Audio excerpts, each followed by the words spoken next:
ঢাকা আজকের ব্যস্ত শহর। গাড়ির শব্দ, মানুষের ভিড় আর অস্থির জীবন। প্রতিদিন হাজার হাজার মানুষ ছুটে চলে নিজেদের গন্তব্যে। কেউ থামে না, কেউ পিছনে ফিরে তাকায় না। কিন্তু একসময় এই শহর ছিল একেবারেই ভিন্ন। নিস্তব্ধ, শান্ত, ধীর গতির এক জনপদ, যেখানে সময় যেন ধীরে ধীরে চলত। নেই কোনো কোলাহল, নেই আধুনিকতার ছোঁয়া, শুধু প্রকৃতি আর মানুষের সহজ জীবন। নদীর ধারে গড়ে ওঠা এই শহর ছিল বাণিজ্যের এক গুরুত্বপূর্ণ কেন্দ্র। বুড়িগঙ্গা নদী, এই নদী ছিল ঢাকার প্রাণ। নৌকা ভরে পণ্য আসত, আবার এখান থেকেই ছড়িয়ে যেত দূর দূরান্তে। এই নদীর তীরেই শুরু হয়েছিল ঢাকার উত্থান। একটি ছোট জনপদ ধীরে ধীরে হয়ে উঠছিল গুরুত্বপূর্ণ শহর। ১৯ শতকের শেষ দিকে ঢাকার গুরুত্ব দ্রুত বাড়তে শুরু করে। বাণিজ্য, প্রশাসন এবং সংস্কৃতির মিলনস্থল হয়ে ওঠে এই শহর। বিভিন্ন অঞ্চল থেকে মানুষ এসে এখানে বসতি স্থাপন করে। ঢাকা আর আগের মতো শান্ত নেই, এটি বদলে যাচ্ছিল, ধীরে ধীরে কিন্তু স্থায়ীভাবে। এই সময়ই ঢাকার বুকে দাঁড়িয়েছিল এক বিশাল প্রাসাদ, আহসান মঞ্জিল।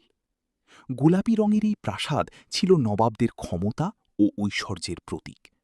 এই প্রাসাদ থেকেই নিয়ন্ত্রণ হতো অনেক গুরুত্বপূর্ণ সিদ্ধান্ত, এবং এখান থেকেই শুরু হতে যাচ্ছিল এক নতুন অধ্যায়।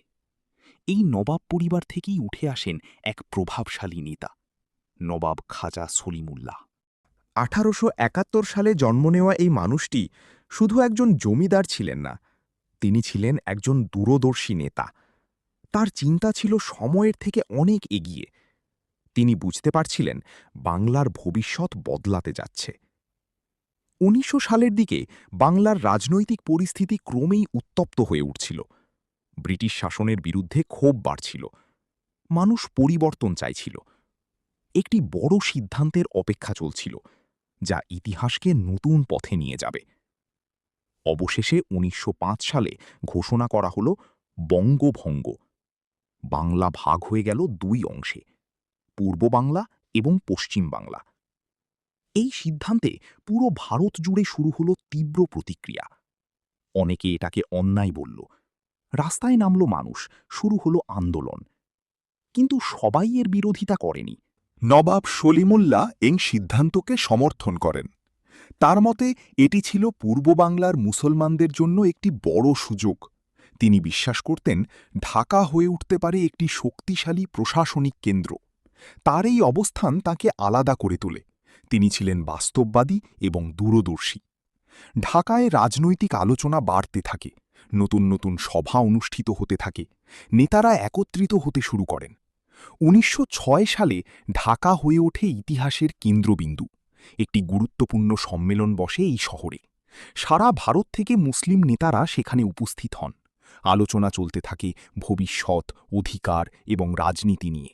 এবং সেই সভাতেই জন্ম নেয় অল ইন্ডিয়া মুসলিম লীগ, একটি রাজনৈতিক দল যা ভবিষ্যতে পুরো উপমহাদেশের ইতিহাস বদলে দেয়। ঢাকা হয়ে ওঠে একটি রাজনৈতিক শক্তির জন্মস্থান।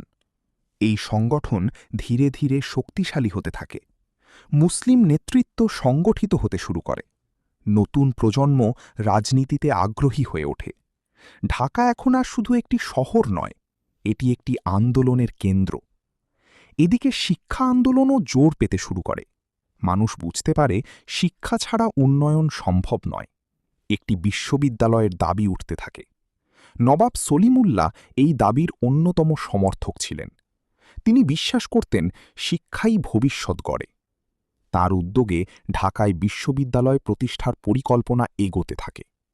কিন্তু সময়টা সহজ ছিল না। রাজনৈতিক উত্তেজনা বাড়ছিল। সংঘর্ষ, প্রতিবাদ, অস্থিরতা সবই চলছিল একসাথে। পরিস্থিতি ছিল অনিশ্চিত। এই অস্থিরতার মধ্যেও নবাব সলিমুল্লাহ তার কাজ চালিয়ে যান। তিনি নেতৃত্ব দিতে থাকেন, মানুষকে সংগঠিত করেন, একটি শক্ত ভিত্তি তৈরি করেন। কিন্তু ইতিহাস সবসময় সহজ হয় না। ১৯১৫ সালে তিনি অসুস্থ হয়ে পড়েন এবং ১৬ জানুয়ারি তিনি মৃত্যুবরণ করেন। ঢাকা শহর শোকাহত হয়ে পড়ে। মানুষ হারায় তাদের একজন বড় নেতাকে। একটি যুগের সমাপ্তি ঘটে, কিন্তু তার স্বপ্ন থেমে থাকেনি। তার চিন্তা, তার পরিকল্পনা মানুষের মধ্যে বেঁচে ছিল। তার পথেই এগিয়ে যেতে থাকে ইতিহাস। নতুন প্রজন্ম সেই দায়িত্ব নেয়। অবশেষে বাস্তব রূপ নেয় সেই স্বপ্ন।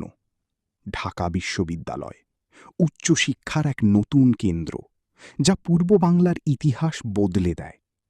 নতুন নেতৃত্ব তৈরি হতে শুরু করে এখান থেকেই। ঢাকা তখন প্রবেশ করে এক নতুন যুগে। শিক্ষা ও রাজনীতির মিলনে গড়ে ওঠে ভবিষ্যৎ। এই পরিবর্তন ধীরে ধীরে ছড়িয়ে পড়ে পুরো উপমহাদেশে। ইতিহাসে কিছু মানুষ থাকেন যারা সময়ের আগেই ভবিষ্যৎ দেখতে পান। নবাব সলিমুল্লাহ ছিলেন তাদের একজন। তার সিদ্ধান্ত, তার স্বপ্ন আজও ইতিহাসের পাতায় অমর হয়ে